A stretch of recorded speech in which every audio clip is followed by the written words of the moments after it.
Classroom में शीतल अपने कुछ दोस्तों के साथ बैठी थी। कुछ लोग उसके आसपास भी खड़े थे जो उसकी बातें सुन रहे थे। अगले महीने मेट गाला इवेंट है, मैं उसमें जाने वाली हूँ क्योंकि मैं एक बहुत बड़ी इन्फ्लुएंसर हूँ। सच में तुम मेट गाला में जाने वाली हो? वैसे किस डिजाइनर की ड्रेस पहनोगी वहाँ? शीतल अपने दोस्तों से बात कर रही होती है कि तभी दरवाजे से प्रथा और पूजा आती है, जो आपस में बात करती हैं। क्या सच में तुम्हें मेट गाला से इनविटेशन आया? तुम सच में वहाँ अपनी ड्रेस पहनकर जाने वाली हो? अब तो तुम और फेमस हो जाओगी। हाँ पूजा, मुझे भी विश्वास नहीं हो रहा है पर ये सच है और मुझे अब बहुत मेहनत करनी है और इस सुनहरे मौके का फायदा उठाना है।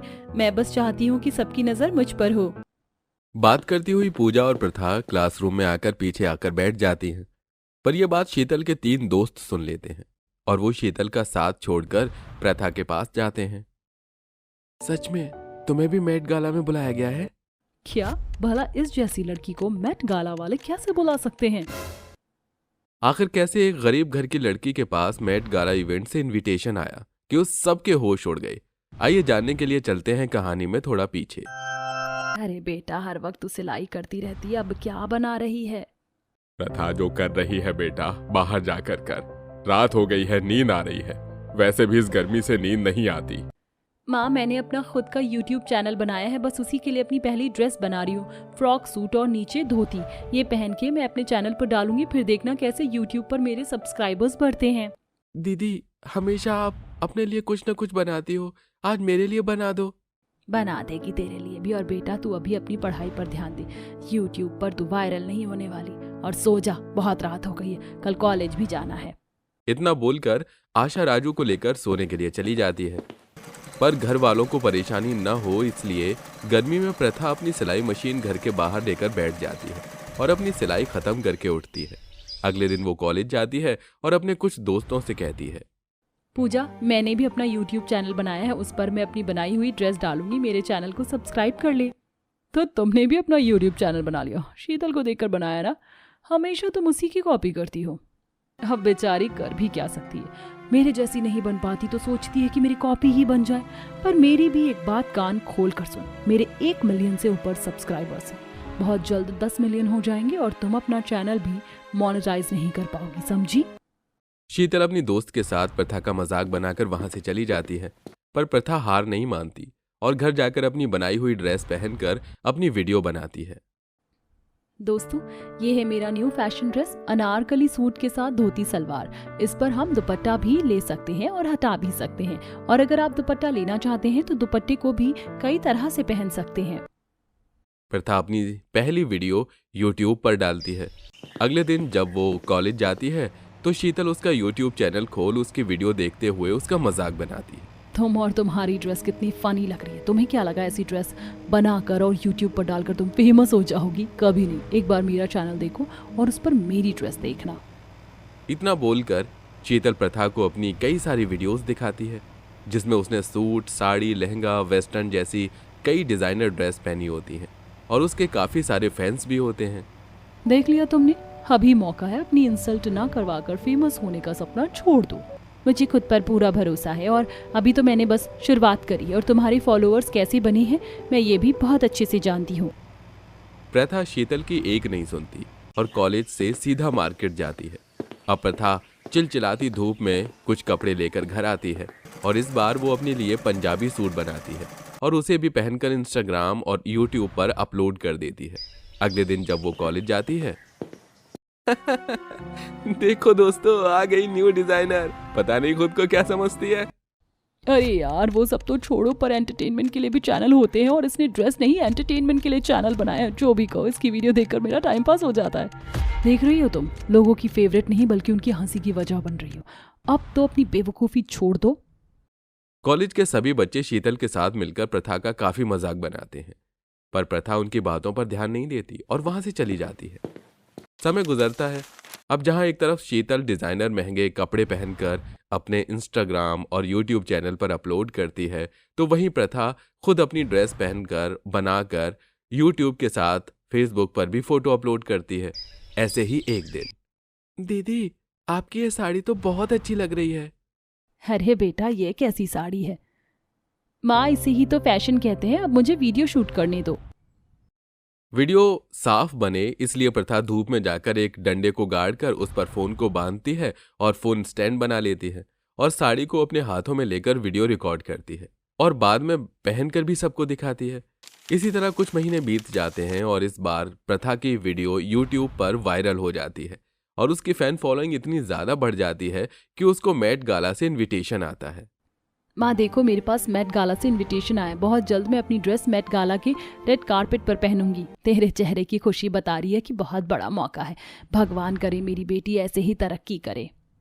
प्रथा अपनी मेहनत से इतनी फेमस हो जाती है कि उसे मेट गाला में इनवाइट किया जाता है और जब इस बारे में कॉलेज के सभी बच्चों को पता चलता है तो अब हैरान हो जाते हैं। साथ में शीतल भी उससे जलने लगती है। मैं इससे नहीं हार सकती। मेट गाला में मैं ही लाइमलाइट बनूंगी। मैं शहर के सबसे बड़े डिजाइनर से अपने लिए कपड़े डिजाइन करवाऊंगी जो मैं रेड कारपेट पर पहनूंगी। क्योंकि शीतल को प्रथा से अच्छा दिखना था इसलिए वो न दिन देखती है न धूप और तप तपाती धूप में अपनी गाड़ी लेकर बड़े बड़े डिजाइनर के घर पहुंच जाती है। मैंने मेट गाला में पैसे देकर इनविटेशन कार्ड खरीदा है। आपको मेरे लिए 3 बहुत प्यारी ड्रेस बनानी है। ड्रेस इतनी अच्छी होनी चाहिए कि वहां पर मीडिया से लेकर आए सभी मेहमान सिर्फ मुझे देखते रहें। माफ करना शीतल, पर मैं फ्री नहीं हूँ और मेट गाला के लिए मैं ड्रेस नहीं बना सकता। मैं कोई रिस्क नहीं लेना चाहता। तुम किसी और के पास चली जाओ। इस शहर में मुझसे भी बड़े बड़े डिजाइनर हैं।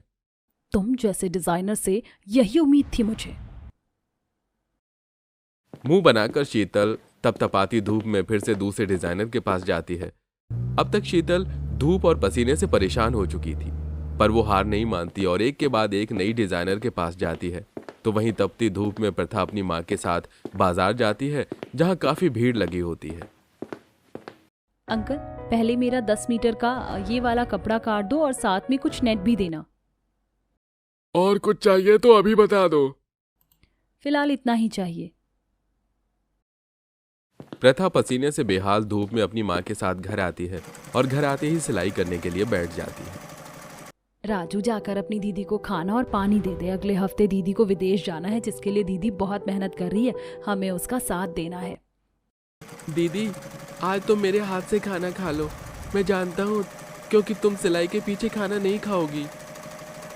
आशा, देख रही हो हमारे बच्चों में प्यार। बस इसी तरह हमारे बच्चे तरक्की करते रहे। जहाँ प्रथा रात के सिर्फ 3 या 4 घंटे सोती और पूरे दिन बस ड्रेस बनाने में खुद को लगा देती है, तो वहीं इस भयंकर गर्मी में शीतल भी अपने लिए शहर का सबसे बड़ा डिजाइनर ढूंढ लेती है। देखते ही देखते मेट गाला इवेंट शुरू हो जाता है जिसमें बड़े बड़े सेलिब्रिटी रेड कार्पेट पर वॉक करते आते हैं। तो वहीं शीतल भी वेस्टर्न ड्रेस पहनकर रेड कारपेट पर आती है। मेरी ड्रेस के सामने बड़े बड़े एक्ट्रेस इन्फ्लुएंसर भी फेल हो गए। शीतल पूरे एटीट्यूड के साथ रेड कारपेट पर रैंप वॉक करती है और काफी सारे पोज देते हुए फोटो लेती है। और कुछ ही देर में वहां प्रथा भी खुद की डिजाइन की हुई साड़ी में आती है। उसकी साड़ी का पल्लू काफी लंबा था जिसके चलते जब वो सीढ़ियों पर चढ़ती है तो उसका पल्ला पीछे तक बहुत लंबा जा रहा था, जो काफी अच्छा लग रहा था। इसलिए वहां खड़ी सारी मीडिया शीतल को छोड़ प्रथा की फोटो लेती है। आपकी साड़ी तो बहुत सुंदर है। वैसा कैसे लग रहा है आपको इस इवेंट में आकर? Thank you. मुझे तो अभी यकीन ही नहीं हो रहा। ऐसा लग रहा है कि मैं कोई सपना देख रही हूँ और मुझे यहाँ आकर बहुत अच्छा लग रहा है। बहुत प्राउड फील हो रहा है। प्रथा की खुशी साफ झलक रही थी और वो पूरी कॉन्फिडेंस के साथ अब पोज देती है और काफी सारी रेड कारपेट पर फोटो क्लिक करवाती है। पर यह सब देखकर शीतल का गुस्सा और भी ज्यादा बढ़ जाता है। कुछ देर बाद मेट गाला में आए सभी लोग अपनी ड्रेस चेंज करते हैं और समुद्र के किनारे जाकर फोटो शूट करवाते हैं। और इस बार भी कोई शीतल की लॉन्ग वेस्टर्न ड्रेस की तरफ नहीं देखता और हर कोई प्रथा की वेस्टर्न ड्रेस देखकर उसकी और उसके ड्रेस की तारीफ करते हैं। You look so beautiful। और तुम्हारी ड्रेस बहुत अच्छी है। तुम अपनी ड्रेस खुद डिजाइन करती हो ना? क्या तुम मेरी आने वाली फिल्म के लिए मेरी ड्रेस डिजाइन करोगी? आप इससे अपनी ड्रेस डिजाइन करवाना चाहती हैं? ये बस छोटी मोटी डिजाइनर है। ये कोई छोटी मोटी डिजाइनर नहीं है। अगर छोटी मोटी डिजाइनर होती तो यहाँ नहीं होती। मैंने सिर्फ इस इवेंट में आने के लिए नहीं बल्कि अपनी ड्रेस पर भी इतने पैसे लगाए और सारी लाइमलाइट इसने ले ली। ये देख शीतल का मुंह बन जाता है और उस दिन प्रथा न सिर्फ सबकी लाइमलाइट लेती है बल्कि इस इवेंट की शान बनती है और बेस्ट ड्रेस का अवार्ड भी जीतती है। जिसके बाद प्रथा काफी फेमस हो जाती है और उसके पास बड़े बड़े प्रोजेक्ट आने लगते हैं। वो भाभी, आपके खाने में से तो खुशबू बहुत अच्छी आ रही है, ऐसा क्या बनाया है? हाँ गुड्डी भाभी, मुझे भी खाने में से बहुत खुशबू आ रही है। नंद जी, देवर जी, मैंने मीठे में खीर, पूरी, छोले चावल और गर्मी से बचने के लिए माँ जी पापा जी के लिए आम पन्ना लौंजी की सब्जी बनाई है। अरे बहू, तुम्हें कैसे पता कि मुझे ये सब पसंद है और बच्चों को खीर पूरी पसंद है? अरे पापा जी, रात को मैंने इनसे पूछ लिया था घर में सबको क्या पसंद है, तो बस वही पहली रसोई में बना दिया। लेकिन देवरानी जी कहाँ है? वो तो मुझे रसोई में भी नहीं दिखी। माँ, महारानी जी शहर से आई है ना, तो उन्हें लग रहा होगा कि अभी भी शहर में हूँ। उन्हें होश ही नहीं है कि अब वो अपने ससुराल में है, तो पहली रसोई के लिए उठ जाऊं। कोई बात नहीं, जाने दे, बड़ी बहू ने तो खाना बना लिया ना, बाद में तो उसे ही बनाना है। जब लोग सब खुशी से गांव वाली बहू के हाथ का खाना खा रहे होते हैं तो उबासी लिए नाइट सूट में तान्या आकर डाइनिंग टेबल के खाने को देखकर कहती है, गुड मॉर्निंग पीपल, मुझे भूख लग रही है। ये सब क्या बना रखा है? छोले, पूरी, चावल, ये ब्रेकफास्ट में कौन खाता है? इसे हटाकर कुछ और मंगवा दीजिए, मेरे लिए सैलेड, एवोकाडो टोस्ट। तान्या बहू, ये तुम कैसी बातें कर रही हो? सबके सामने ये क्या पहन कर आई हो? अब तुम इस घर की बहू हो, नहा धोकर नई नवेली दुल्हन की तरह आओ यहाँ पर।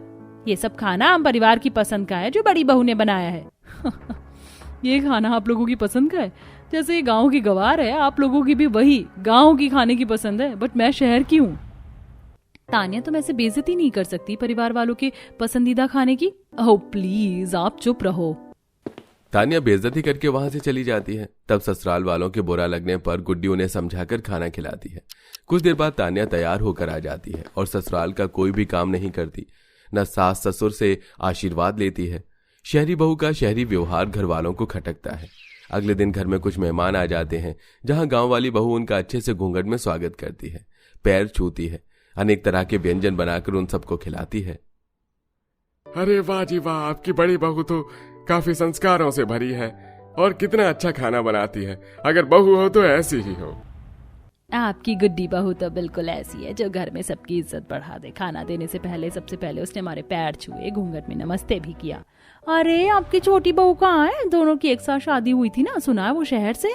उसमें ये सब संस्कार हैं भी या नहीं? अभी तक आई नहीं है। ये सुन तान्या को गुस्सा आ जाता है। ये लोग समझते क्या है मुझे कि मैं शहर से हूँ तो इस गांव वाली से कम हूँ? अरे इससे ज्यादा मैं अच्छी हूँ, लेकिन मैं खाना बनाने में टाइम वेस्ट नहीं करूंगी, ऊपर से गर्मी में मरो। अभी खाना ऑर्डर कर देती हूँ, मेरे मंगवाए नॉनवेज को खाकर खुश हो जाएंगे। तब तान्या नॉनवेज खाना ऑर्डर करके मेहमानों के सामने परोसती है कि सब लोग उसे देखते ही दूर हट जाते हैं। अरे राम राम राम राम राम, ये सब क्या है? छी छी छी, मांसाहारी खाना। बाप रे, घोर कलयुग आ गया है। आप सब एकदम से उठ क्यों गए? मैंने आप लोगों के लिए खास नॉन वेजिटेरियन खाना मंगाया, इसे खाइए, आपको अच्छा लगेगा। घास फूस में कुछ नहीं रखा। बहू, ये सब क्या है? हमारी इज्जत का कुछ होश है तुम्हें? ये सब क्यों लेकर आई हो? अरे सुषमा जी, ये क्या है? हम तो आपके घर दोनों बहू को आशीर्वाद देने आए थे, लेकिन आपकी छोटी बहू ने देखिए क्या करतूत की। नॉन वेज रखकर धर्म भ्रष्ट कर रही है, हमारी बेइज्जती कर रही है। इसीलिए बुलाया था क्या आप लोगों ने? जी ऐसा नहीं है, हम छोटी बहू की तरफ से माफी मांगते हैं। मैंने सही समझा था, आपकी शहरी बहू बेइज्जत कराने वाली है। अब हम 1 मिनट नहीं रुकेंगे, चलिए। सब लोग वहां से चले जाते हैं, जिसके बाद सास तान्या को समझाती है, लेकिन तान्या के कान पर एक जूं नहीं रेंगता। दिन गुजरते हैं, तान्या घर में सिर्फ अपनी मनमर्जी करती है, वहीं गांव वाली बहू घर में उसका और सबका ख्याल रखती है। टाइम पर सास ससुर को दवाई देना, वक्त पर खाना बनाकर देना, घंटे काम करते हुए देख पड़ोसी लोग भी तारीफ करते थे। शाम को छज्जे पर, अरे सुषमा बड़े आराम से बैठी है। अरे हाँ, तेरी बड़ी बहू घर के सारे काम खुद करती है। मुझे तो अभी भी काम करती हुई दिखाई दे रही है वो, लेकिन तेरी छोटी बहू मुझे कहीं नहीं दिखती। सुना है घर में बड़ी बदतमीजी से बात करती है और घर आए मेहमान से भी बदतमीजी की। आपने बिल्कुल ठीक कहा। क्या है ना, मुझे फालतू का ड्रामा करके जी हजूरी करनी नहीं आती है। मेरे शहर में ये सब नहीं होता। तान्या बहू कहीं तो मुंह दिखाने लायक छोड़ दे, हर जगह बेइज्जती करवाएगी। शर्म के मारे दोनों सास बहू नीचे चली जाती हैं। अगले दिन सुषमा गांव वाली बहू के साथ मार्केट जाती है तो एक चोर कविता का पर्स चुराकर भागता है। तभी गांव वाली बहू मसाले वाले से लाल मिर्च उठाकर चोर की आंखों में डाल देती है, जिससे कि पर्स लेकर उसको बहुत मारती है। अरे मुझे छोड़ दो, मेरी आंखें जल रही है, पानी दे दो मुझे, मत मारो। अब करोगे चोरी? तुम इसी के लायक हो, निकलो यहाँ से। ये लीजिए आंटी जी आपका पर्स। गुड्डी बहू तुम कितने अच्छे संस्कार वाली हो, तुमने मेरे पैसे बचा लिए। सब लोग तालियां बजाओ गुड्डी बहू के लिए। आसपास के सारे लोग गुड्डी के लिए तालियां बजाते हैं, जिससे सुषमा का सिर गर्व से ऊंचा हो जाता है। वहीं गर्मी से परेशान होकर तान्या साड़ी को फेंक कर देती है और नई डिजाइनर साड़ी ऑर्डर करके स्लीवलेस ब्लाउज के साथ पहनती है। वाह, अब लग रही हूँ ना खूबसूरत। इतनी गर्मी में गांव वाले ब्लाउज पहनकर मेरा लुक ही खराब हो गया था। Now I am perfect. ये गांव वाले क्या जाने शहरी लाइफस्टाइल कैसी होती है। तभी देवर तान्या के कमरे में आता है। भाभी, आप तो शहर की पढ़ी लिखी हो ना, आप मुझे बता दीजिए इस प्रोजेक्ट में क्या करना है, मुझे समझ में नहीं आ रहा। भाभी कैसे कपड़े पहने हैं, माँ को पता चला तो वो गुस्सा करेंगी। ओह जस्ट शट अप युवराज। मेरे कपड़े पहनने से किसी को फर्क पड़े या ना पड़े, आई डोंट केयर। और मैं इस प्रोजेक्ट के लिए अपना टाइम वेस्ट नहीं कर सकती। Bye bye. ये कहकर तान्या चश्मा लगाकर घर से बाहर चली जाती है। उसे ऐसे कपड़ों में देख सास को शर्म आ जाती है और वापस जब वो शॉपिंग करके आती है तो गली के लोग बातें बनाने लगते हैं। बाप रे बाप, लगता है शहर वाली बहू ने सारी शर्म बेच कर खाई है। देखो तो कैसे कपड़े पहन कर निकल रही है। इतनी पतली सी बद्दी है ब्लाउज में, कहीं टूट गई तो। आंटी, आपकी सोच से तो ज्यादा मजबूत है मेरी ये स्ट्रैप। और आप मेरे परिवार वालों के लिए इतना गुणगान मत गाओ। मेरे ससुराल वाले बिल्कुल अच्छे नहीं है। हर चीज में रोक टोक, बहू ऐसा किया करो, वैसा मत करो, ऐसी साड़ी क्यों पहनी, घूंघट क्यों नहीं किया, तुमने खाना नहीं बनाया। मैं नौकरानी थोड़ी हूँ गाँव वालों की तरह। सही कहते हैं आसपास के मोहल्ले वाले, तुम सबकी बेइज्जती करती हो। तुमने तो अपने ससुराल वालों की बेइज्जती भी मेरे सामने कर दी। कोई तुमसे क्या ही उम्मीद करेगा। बड़ी बहू तुमसे 100 गुना ज्यादा अच्छी है, सबकी इज्जत करती है। आंटी, मैं आपके सामने कुछ पैसे फेंक दूं, 2 मिनट बाद आप भी मेरी इज्जत करने लगेंगी। पैसा भी बहुत है मेरे पास और इज्जत भी। आप गरीब गांव वाले क्या जाने मेरे स्टैंडर्ड के बारे में।